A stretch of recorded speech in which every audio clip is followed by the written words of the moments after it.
I feel like absolute death today. So we'll power through. We got this. I have my electrolytes here, so I can't even lift it. Because this is apparently the only thing that my body can tolerate right now. So hopefully I can get some of this in and feel a little bit better for this video. Fancy meeting you here. My name is Brittany and I make videos documenting my life as a mom with multiple chronic illnesses, both mental and physical. At the end of this video, I would super appreciate if you chose to leave a thumb in whichever direction suits your fancy. If up happens to be your preference, I think it would also be a good idea if you decided to subscribe to my channel, and then you could see more videos just like this one. If you know much about me or have ever seen me out and about, I have several different mobility aids that I use for various circumstances. Sometimes I can even just go without any at all, but promise you I'll pay for it later. First of all, I actually have two separate canes, one that I can keep in the car, and then another one that I just use around my house. Because sometimes I have days where I can't even walk to the bathroom without assistance, so that one's good to keep. And that one glows in the dark, so that's super handy for nighttime bathroom trips. I also have a walker, which I'm actually sitting in right now. It is particularly useful for days that are a little bit harder.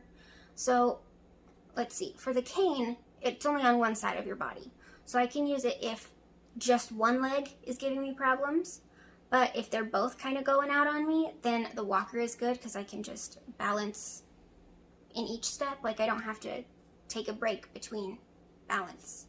Do you know what I mean? For particularly long days when I know I'll be out walking around for quite a bit of time, I have a power chair, like a wheelchair with a little joystick, because I don't have the strength to push my own wheels.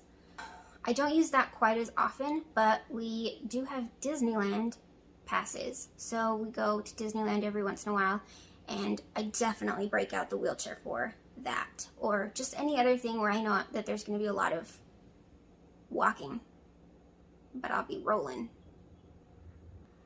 Anyway, I have multiple mobility aids. So today I decided I would make this video on the pros and cons of using mobility aids. So maybe if you are looking into one, if you think you might need one, let me try to help. I personally could only think of 3 or 4 pros and cons each. There's probably way more than that, but I'm having a hard time this week, so my brain is on vacation. I wish it was a vacation. It's more like my brain is on maternity leave. It is not on vacation. It's hard. So it's not working. That's what I'm trying to say. Let's start with some pros first. The first pro that I came up with is that a mobility aid can help relieve pain or support any weakness you might have, both during and after whatever event you're using it for. So obviously while you're using it, it will be helpful in like relieving some pain, like because it takes the weight off of like your legs, your knees, your hips, whatever. And then afterwards, I know a lot of people with chronic illness have to kind of recuperate after walking, really not even that much. Like a healthy person would not consider it that much, but for someone with chronic illness or disability, it takes a lot out of you. So even after you're done with all of that walking, sometimes it takes days, maybe even weeks, depending on how hard you worked, to get the strength back up, to like for the pain to go away. So both during and after whatever event you use it for, it can help in that way. Going along with that, using any kind of mobility aid will extend the amount of time that you're able to be out. Like I mentioned earlier, when we go to Disneyland, I used to just go with a cane or a walker, and that honestly, it did really help. But when you go to Disneyland, you don't want to just be there for like half an hour. So we liked to be there several hours at a time. And even with my walker, it was hard. I had to take breaks and sit down a lot. And it was just, eventually at some point I was like, you know what, I can't handle this anymore. Let's just go home.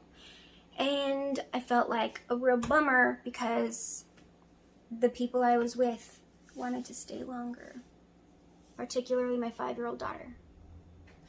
But now that I have my power chair, I can just go as long as my husband and daughter can walk. So we can stay out as long. Well, really, I might need to charge it, but I just bring my charger with me in the back pouch thingy on the back of the seat. And if I ever do run out of charge, I can find a plug. So I haven't yet, but I'm prepared just in case. Now this one kind of goes in a pro and a con. It gives you independence while you're out. So, for example, I'm going to use Disneyland a lot because that's like the only place I go for fun. So they have wheelchairs, and I think they call them electronic convenience vehicles or something. So they're like the mobility scooters, or just manual wheelchairs that you can rent while you're there. But first of all, that started getting expensive. I didn't want to rent one every single time. And then the electric ones are more expensive to rent, but those ones, they're like big and bulky and just, they're not, I don't like using those. But with the manual wheelchairs, either you have to like scoot yourself or you need somebody behind you to push. And during those times when I would use that, I was at the mercy of whoever was pushing, honestly. And it was really annoying, like if I went with like all of the family, like my husband's siblings and, you know, everyone. That was really annoying because they would kind of pass me off to different people. My husband was well trained. He knew that you like push me, and then if we're talking, turn me around and let me in on this conversation, you know, or like let me be a part of the decisions of where I am going. My husband was good at that, but they would kind of pass me around from person to person because, well, duh, if you don't have to push me the whole time, I wouldn't want you to. So they would pass me around, and everybody else, they kind of just, like as if I was a shopping cart, they would just kind of, like the conversation, they would make a circle here of the conversation, and then they would kind of like push me and park me right over here. So the conversation is happening like over here for me, and I'm like, I want to be a part of these decisions, like, hello. Or they would just kind of roll me wherever they wanted to go, and I was just like, guess we're going over here now. Cool. So while you're out, if you have your own mobility device that you are in charge of, I guess, it gives you more independence. You can go where you want. You can like speed up as you like, or just you're in charge of where you're going and what is happening to you. But on the other hand, depending on how heavy this device is and how strong you yourself are, you might need help transporting it.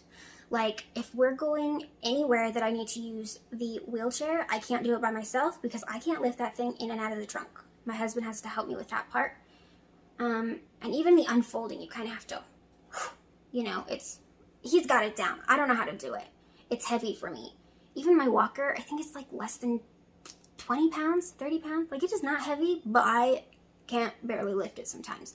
So that's another thing that you kind of might need help to transport it. But once you're in it, you're in charge of where you go. Now that we have kind of shifted into the cons naturally, let us continue.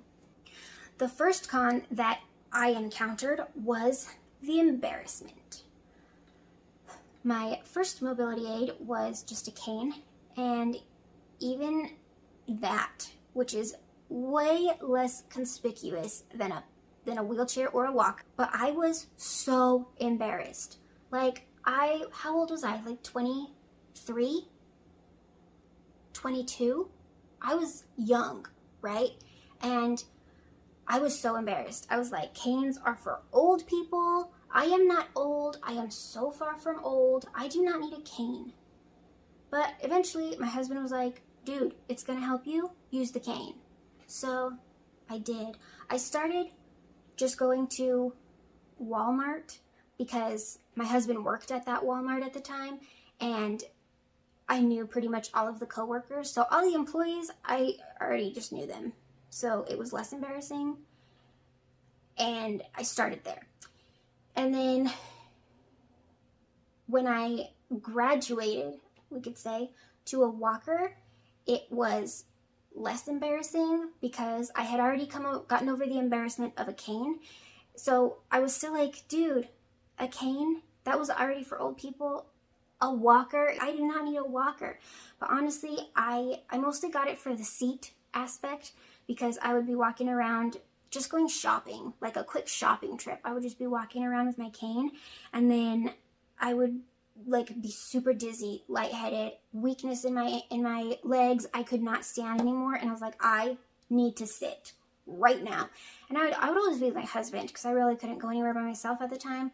So I'd be like, Jordan, I'm sitting right now. And he was like, there's no chair. And I'm like, there's a floor. I'm sitting on the floor. I'm sitting right now. And he was so embarrassed. He was like, no, can you wait until we get to like whatever included restaurant at the front of the store and we can sit in one of those chairs? And I was like, I'm not going to make it. I'm sitting right now. So the walker just it was kind of equally embarrassing to just plop to the ground or be using a walker. So I was like, a walker, I'm doing it. And it also helped to like decorate it a little bit, so it wasn't like just this medical device looking contraption. I sewed like a little seat cover and a pad cover thing for like the backrest part, and I made like a little side pouch thing. I don't know. I decorated it a bit, so that made it more me, more personalized and more fun, less I'm using a medical device because my body sucks. So that helped. Bruh. This next con is like the hardest one to get over. The price. You have to pay for these things.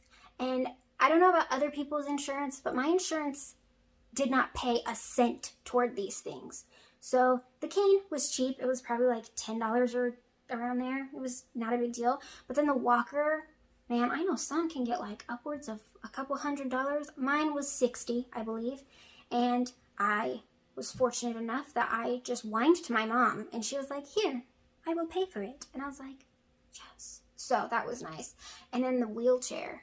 Dude, wheelchairs. Even if you just get like a manual, like the most basic manual wheelchair, they're like a few $100s. And then to get a power chair like I got, because I would not be able to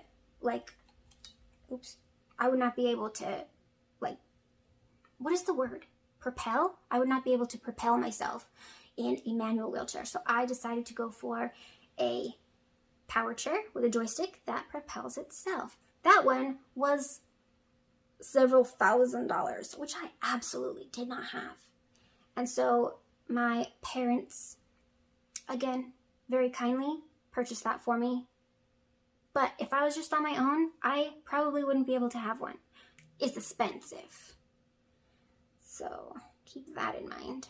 And the last con that is so annoying. Every single time I go anywhere, the world is not an accessible place. It is not designed for disabled people. It is designed for healthy, walking individuals. A lot of places do have, like, there's the stairs and then there's a ramp right next to it or around the corner or something. Sometimes. But a lot of places, you just kind of have to hoist your walker up over the stairs. Or in my case, if I'm in the wheelchair, I'm kind of just screwed because that thing's heavy. So we got to choose somewhere else to go. And a lot of places, they will say, yeah, we're totally accessible. We have a disabled bathroom stall. And then you go into this disabled bathroom stall and it's like 2 inches wider than a normal stall.